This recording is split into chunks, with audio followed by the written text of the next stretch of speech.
Hello everyone, welcome to episode 4 of Katawa Shoujo. We're back and we're gonna load this out. Let's go.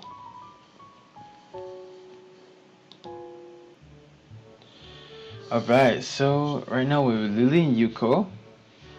Last episode, last episode we played Risk, I think, with Shizun and Misha, and then we met Lily, and then we went to the library. Yeah, so now we're here, and basic synopsis so far. I have arrhythmia. No, I said like the character, the character in the game, Hisao Nakai has arrhythmia. I don't really have arrhythmia in real life. Yeah, but basically he has arrhythmia, and he came to this school, special school for disabled people. So, so his uncle Lily is blind, and Yuko's the librarian who works here, so she's not really disabled, but you know. All right, let's continue.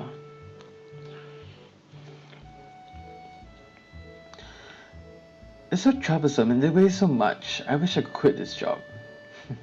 She's talking about being a librarian because, yeah, I mean, go check the last video to see what happened anyways. A very awkward silence follows this revelation of too much information. I'll go check the aisles then, if you don't mind. It's probably best for all of us if she doesn't keep talking to me. Okay. Very well. Meanwhile, Yuko, I would have those books if it's alright with you. My first impression was right. The library is surprisingly big. Ambling down the narrow aisles, I studied the spines of the books in random order, occasionally sliding one out to read the blurb, taking with me if it looks good. In a few moments, I have a respectable stack of books in my arm. I guess I'll never be stuck with choice in here. I guess that's big. Is that big? The normality of a library sinks in. Sure, there are large print and braille books scattered throughout, but it is what it is, a library. It's as if the calm mood from the room I had tea with Lily in snuck with us here, unless it was here to begin with. Something about that puts me at ease, just like before. I reach the end of the aisle and find a collection of desks set up for study or personal reading. Going a little further, though, I discover a nice quiet corner at the back, while the rest of the library has the odd student sitting at a desk either reading or stealthily sleeping. The back is pretty much deserted. As I glance around, I see someone who I recognize sitting on one of several beanbags. Oh, it's the long-haired girl. It's the dark-haired girl from my class, the one who snuck out of the classroom earlier. She's reading a book, keeping it close to her face, which makes her look like she's really into it. From the way she was acting today, I had pegged her as more of a delinquent than a bookworm.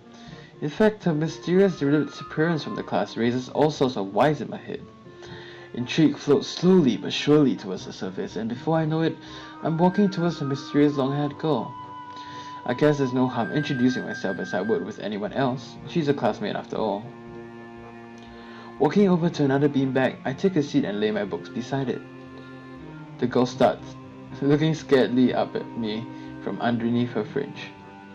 This is the first time I've seen her this close. Underneath her long dense bangs, I can see that part of her face, at least a third if not a half, is pretty badly scarred.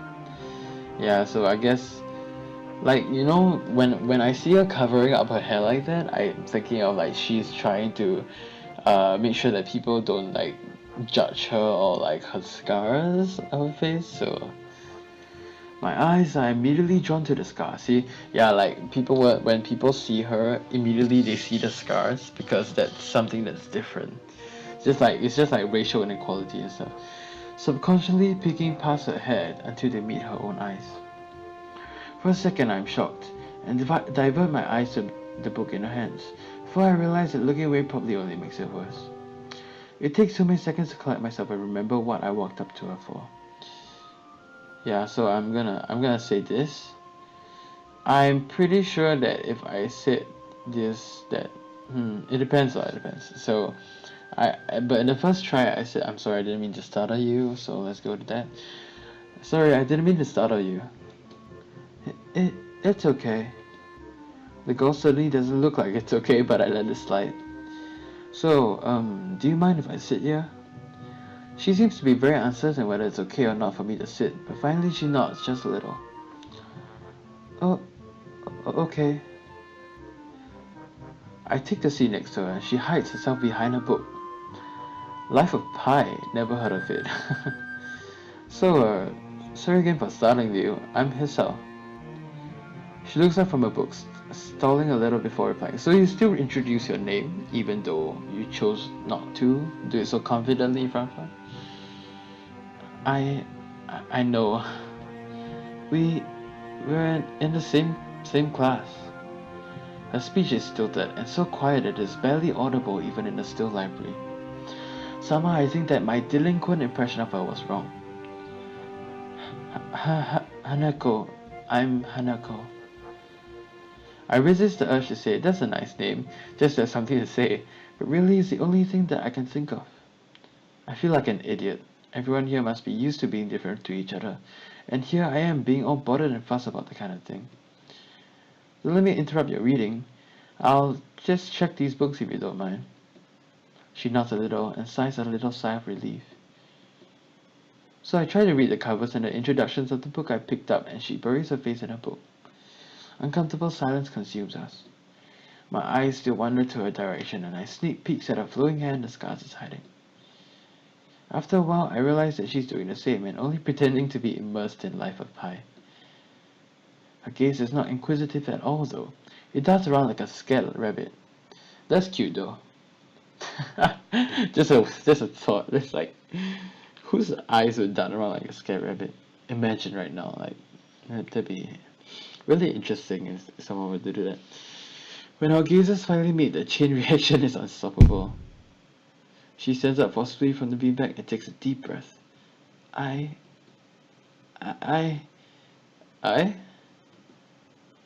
gotta go do something. Without warning, Hanako takes off and runs towards the counter. Her hair-like takeoff catches me so off guard that I don't manage to go after her until she has a good head start. She's like a bunny, eh? Like there was this person in our class in primary school where we called her a bunny because she hopped a lot, not because she darted around like a rabbit, you know. By the time I reach the counter, she is nowhere to be seen. Lily and Yuko are happily chatting away. Knowing that I won't be able to catch Hanako myself, I approach the girls. Hey, do you see notice a girl run past here? Maybe. What did she look like? Long, dark hair, kinda shy. She had, well, some scars on her face. You wouldn't be talking about Hanako, would you? Yeah, that's her. I saw her reading and tried to talk to her, but I think I scared her off or something. Oh dear. Yuko, would you excuse me? I better try and find her. Sure. I'll just hold on to these books until you come back. What's going on? I'm sorry, but I have to explain it to you another time. Right, I'll see you later then. Lily hastily grabs a cane and hurries out the library, leaving me alone with Yuko. I don't think I'll ever get the hang of this place. Did I do something wrong? What do you do? What do you do? Nothing.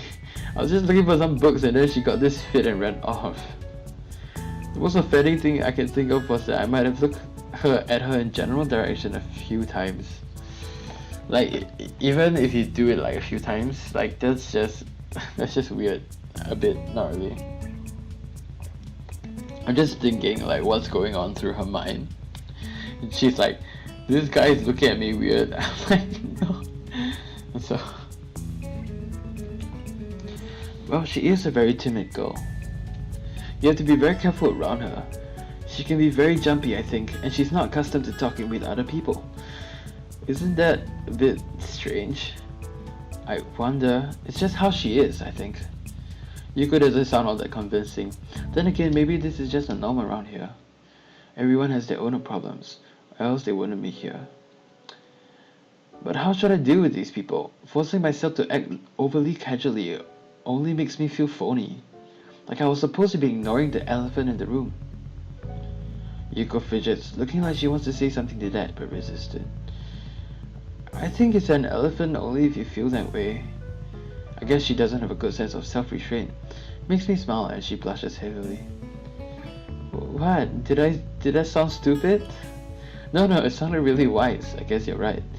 It's more about me than anyone else. Neither of us has anything to add, so Yuko fills the silence by shuffling some papers around. People who have papers on their desk really like doing that. Do you find any books? I should be closing soon. I mean, this library should be closing, but I have to do it. I hope that's not too inconvenient for you. Oh yeah, I want some books, but I left them over there because I'll just go get them.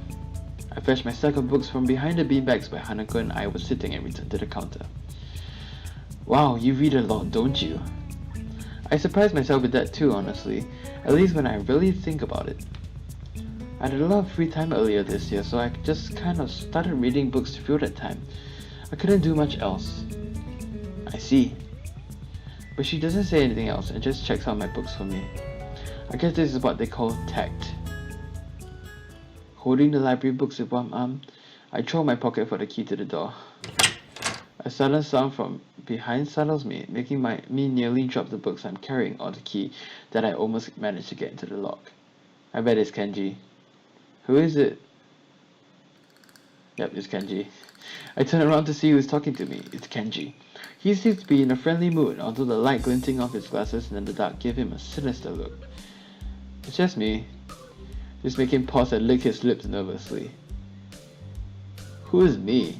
I don't know anyone called me. Are you some new guy again? His voice is suddenly strained and quick. Yes, but we've met before, yesterday. I don't think so. I remember someone who I only met yesterday. When was that? What day is it today? I tried to ignore him. Is he joking or what? Prove that we met before. You live across the hall. You're Kenji. Kenji jumps back, his eyes filled with uncomprehending fear. How do you know my name? Damn, this can only mean two things. One of two things.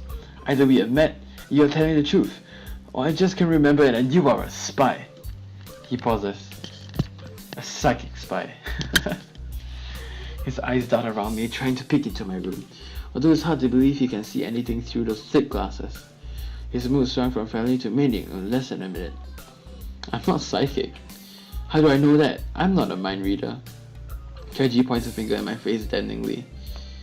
Unlike you! Stop that, man. We met yesterday. What's wrong with you? I live in this room. Lies. If you think you can pass as Hisao because I'm legally blind, you are sorely mistaken. You don't even look like him, I mean. The resemblance is real slim. Maybe at a distance, but who do you think you're kidding? I want to grab him by the shoulder and shake him, exasperated. I rub my eyes and let out a heavy sigh. Stay there. Kenji comes closer, one careful step at a time. I stay still, lest he assault me physically, although I doubt he could do much damage even if he did. Oh wait, I see it now. Damn, it is really you. It really is you. Sighing again and then once again for good measure, I step backwards just in case. What's up, man? You don't look too good, I think. Something wrong? I don't know, I just had something stupid happen to me. A few stupid things actually, if you discount this one. I can't get a proper touch on other people here. I have no idea if it's because of me or because of them. Don't know why I'm talking this to Kenji. It's not like we've had any contact either. That's rough, dude. Yeah, I'm sorry about calling you a psychic spy and all, but you can never be too careful. It's the hard reality we live in. I'm slowly starting to think that Kenji isn't necessarily living in the same reality as the rest of us. You see, this is how it is, the world. There is no justice, you see. Even when I lose, I win because I don't lose the lesson. What does that even mean? It doesn't matter. What?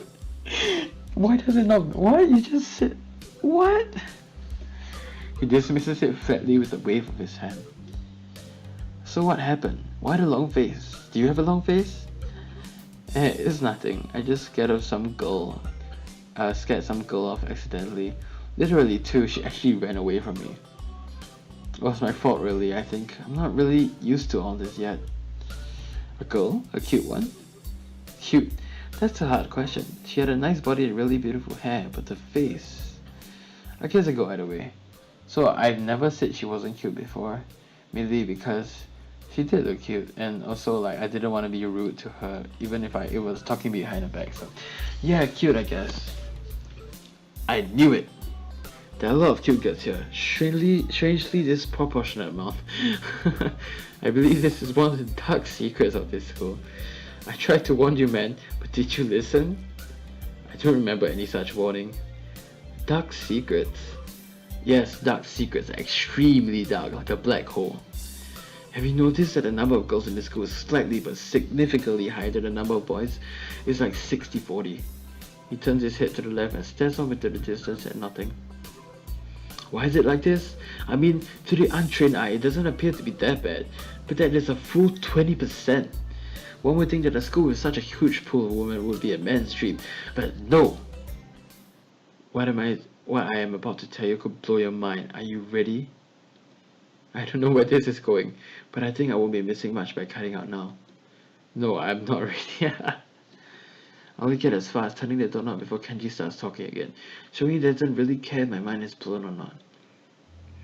I believe that this school is the battleground, the site of a feminist infiltration. This disparity in the number of men to women is a clear sign of how far they have come. In case this cold water is hot, they will have superiority in numbers. Just another skirmish in the eternal war against the forces of the feminists. They're everywhere. In Japan, women outnumber men. It's not a 60-40 split, but it's only a matter of time, man. Even in America, women are the majority by a hair. They're building up their numbers. In the past, the build-up of the military has always been a clear sign of imminent war. I don't even understand. How can you determine that women are going to grow when, like, the chances of a boy having a boy and a girl, like giving birth to a boy and a girl, is like 50-50. That makes no sense. Japan is just the first step. Our economy is badass.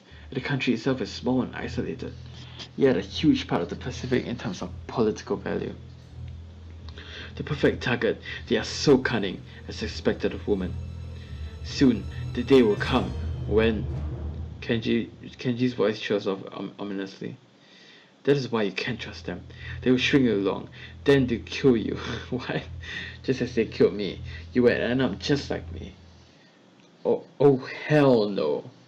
I can't stop myself from blurting it out. Hey, what the hell does that mean? You said it, not me. It's the best I can think of. So? You're not supposed to say something like that. Damn, so rude. Where was I? Oh yeah, vast feminist conspiracy. Stop it, stop. Okay, I lost you way back there somewhere. Somewhere around feminist infiltration. 2 out to follow? It's cool. I have some graphs and stuff in my room and puppets. And what? Why puppets? You like puppets? No puppets. You don't like puppets, okay. Graphs are still cool, right? He speaks energetically, responding almost before I'm done talking, moving his hands in an animated way as he continues to rant on. This is too strange. I had him pegged as relatively normal, but it's clear that I was wrong. Something on your mind, dude? Just thinking about what it's like to be the last sane man in an insane world.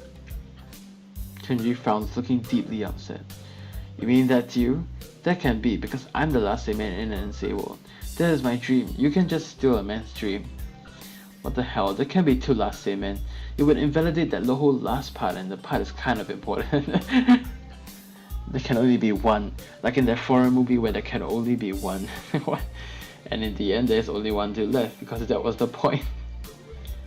I think he means battle royale, but I'm not really sure. I've never seen anyone talk so heatedly and so defensively about absolutely nothing before. Anyway, if you wait here, I can get my graphs. I also have a list of the other dark and complex conspiracies that this school holds as tangled as...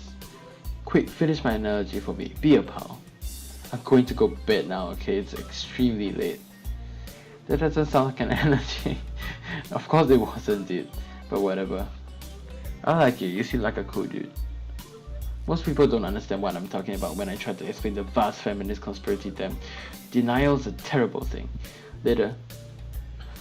Thank goodness he's gone, dude. Oh my god. He claps me on the back and then vanishes into his room so quickly and quietly it's like he didn't even open the door but instead walked right through it like a ghost. I don't know if I can fully digest what just happened, so I give up and just go to my room, kicking off my shoes before falling face first into bed.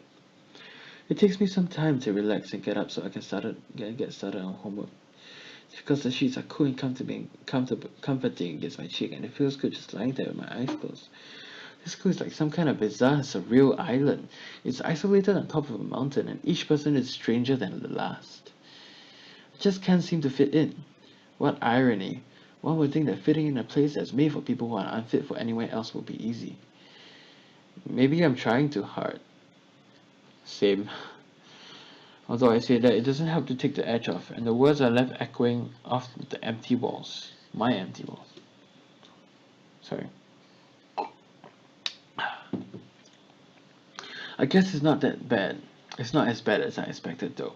This place really is more a school and less a hospital pretending it's school than I thought it would be. If nothing else, the scenery is beautiful. I opened one eye, seeing the school books and bottles of pill arranged side by side on my desktop. Maybe this place is too much like a normal school after all.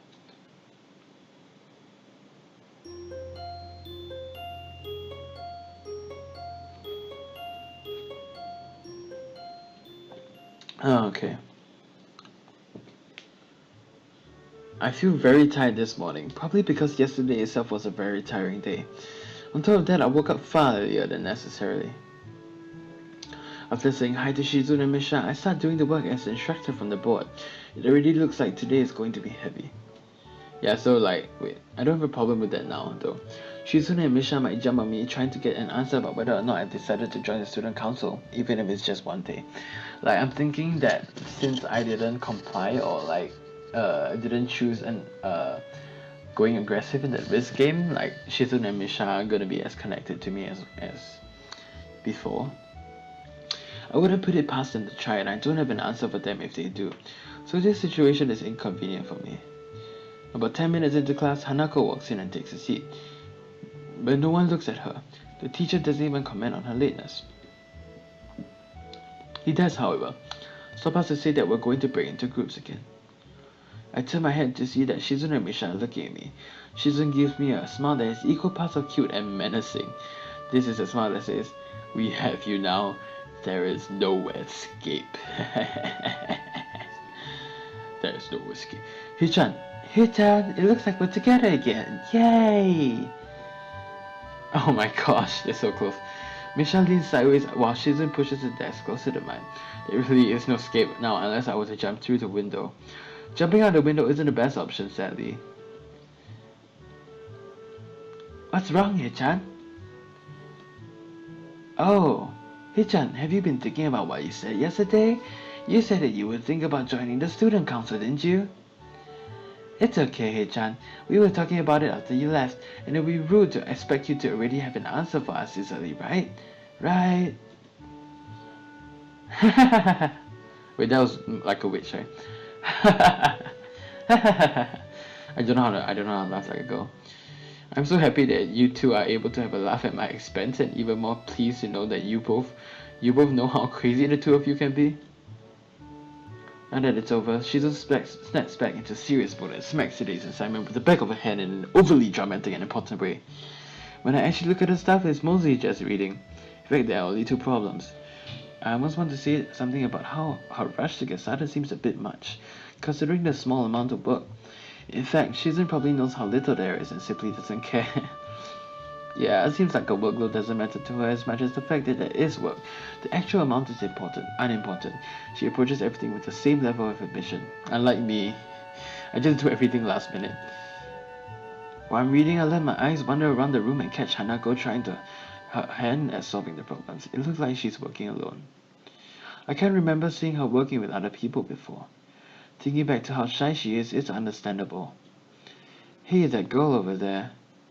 Huh? Who, Hichan? Her, Hanako, over there. Does she always work alone? I think so, Hichan. Do you feel sorry for her because she's alone? I was just thinking that maybe she could work with us or something. No, I don't think that would be a good idea, Hichan. Why not?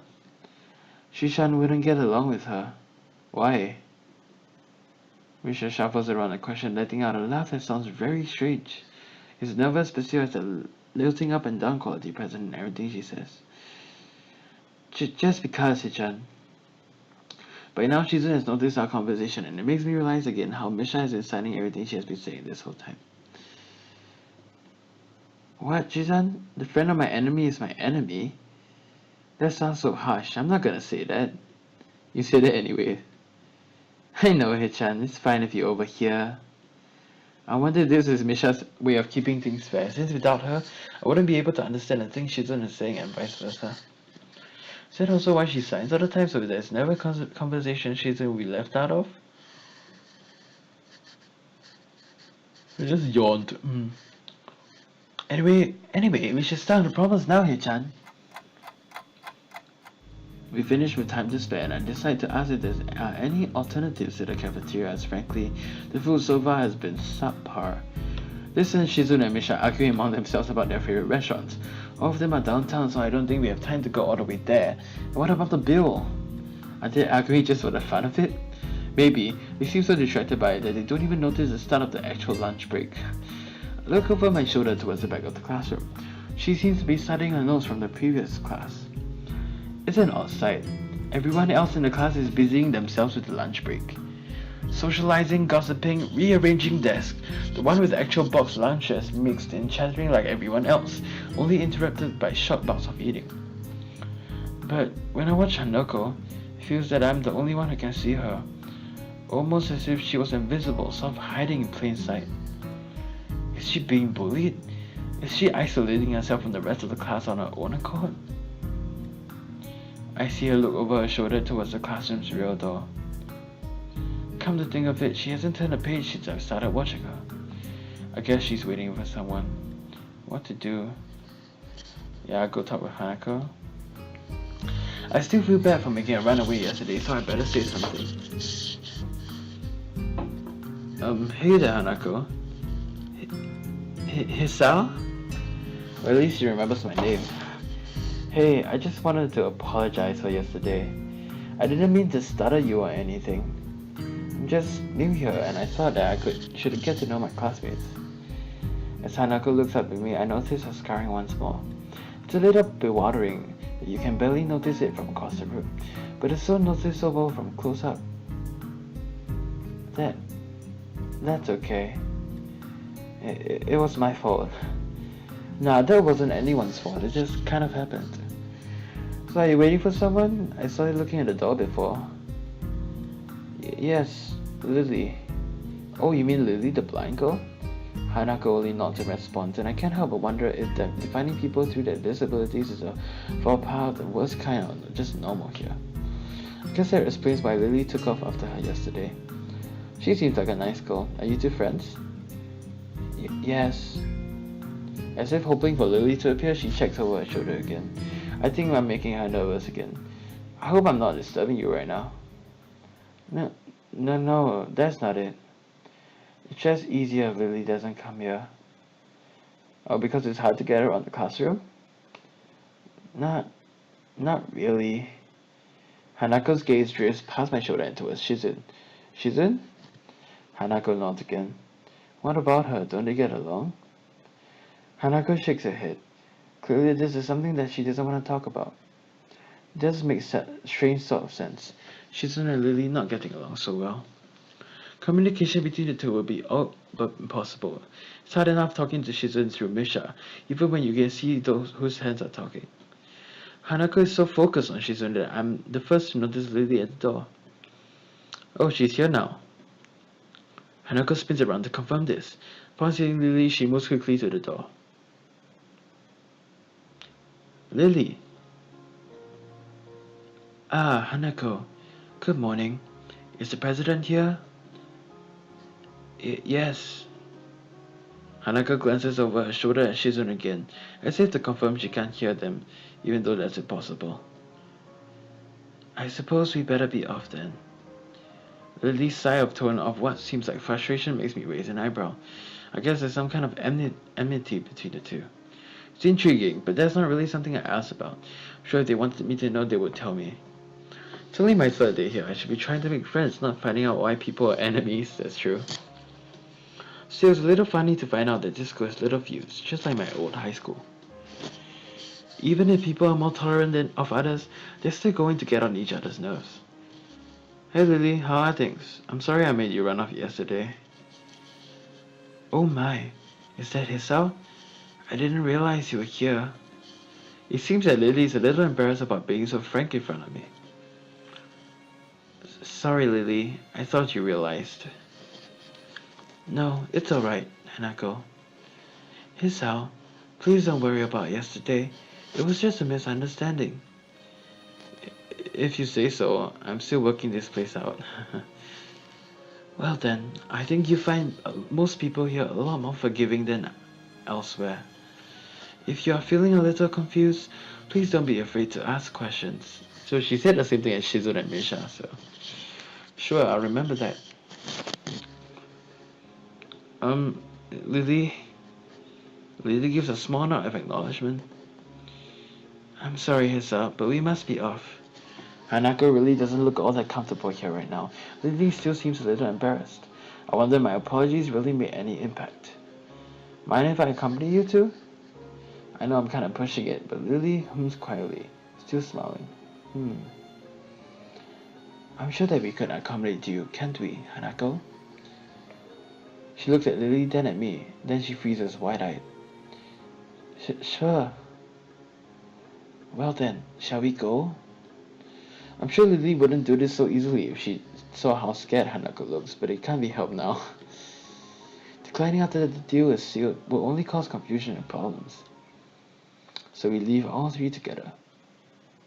Lily walks beside the wall, letting her cane gently tap against it every now and then. Hanako comes along right beside her, so close that she is practically half-hugging as they go. Although it must make her walking that much harder, Lily takes it in stride. As we turn around the corner of a hallway, something hits me in the chest with the force of a steam train. Hanako shrieks a little and my vision briefly goes back. Ouch. Oh. Opening my eyes, I see a pair of saucer-like green eyes looking up at me. They belong to the perpetrator, a short girl who bumped into me and has now fallen down on the hallway floor. She wears a PE uniform and has a very worried frown. Trauma strikes me as a rather strange thing to have during a lunch break. More striking than that though is that she doesn't have legs. Well, she does, but they are not flesh and bone. Her pure and very much flesh and bone, their thighs end in shins and feet make some of black metallic or plastic-like material. They look disturbingly artificial and unnatural. It almost makes me forget that my chest is hurting. The girl whistles a little, rubs her nose and jumps up. Oh man, hey, are you alright? I'm so sorry about that, really. I wasn't looking where I was going, and you just came out of nowhere. Sorry. She's looking really apologetic in the hurt puppy way of looking apologetic.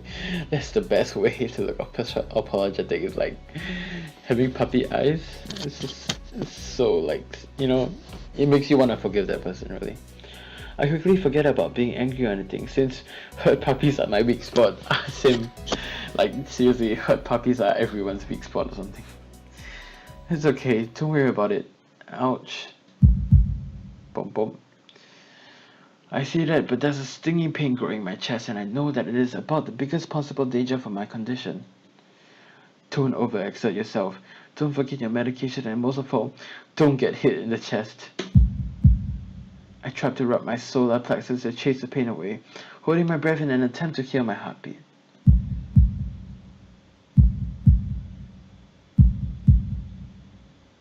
It seems normal. Hey, should I get a nurse? The worried, high-pitched voice of the girl snaps me out of it. I stared at her for a few seconds, dumbfounded, until I realized that I probably looked worse off than I really was, doubled over myself and looking all tense. Damn, I'm overly worried about my heart. No need, I'm fine. Managing to say something in response, I pull myself upright, feeling my sore ribs one last time and take a deep breath. She has knocked the wind out of me, big time, but it's nothing more than that. You sure you're okay? I hit you pretty hard. It's okay, I said I was fine and nothing's broken. No harm done. That's good. I was... Hisao, what happened?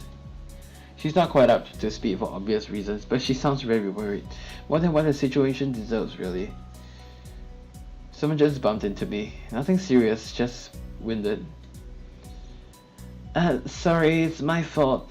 I was just going to get some stuff and I was kind of in a hurry. That someone here is Emmy, isn't it? The little girl coughs quietly and shuffles her plastic and metallic feet, looking down at them before saying anything. Hi Lily, Hanako. I guess the girls know each other. Do please try to be more careful. You might be sturdy enough to endure these sorts of accidents, but there are people who aren't. The girl blushes and starts to fidget nervously like a little child misbehaving. It's so cute I find myself smiling. It is really cute.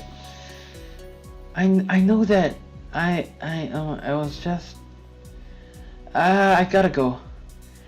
Teacher had my hit. I promised to help with printouts, but I went running instead. Sorry, but I gotta change and everything. Before any of us can say anything, Emmy has already bolted away, leaving the hallway eerily quiet.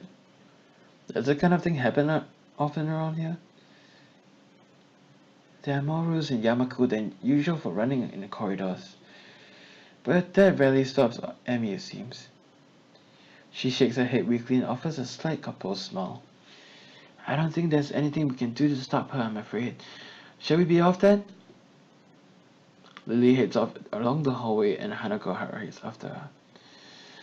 Alright, so that was this episode. Oh man, I'm tired. It's already 12:30 a.m. for me and on a Saturday, so there's no school tomorrow, but I'm feeling really off right now.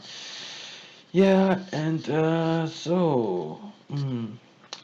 if you can't tell, I chose Emmy I chose the path of Emmy and not as in the girl. Yeah, so the story, my first playthrough will be more around her instead of the other people that I've talked to already. Yeah, but there are different endings and I'm gonna choose the Emmy ending because the Emmy way is a cool way. You get what I'm saying in the future episodes. Yeah, but basically let's save here.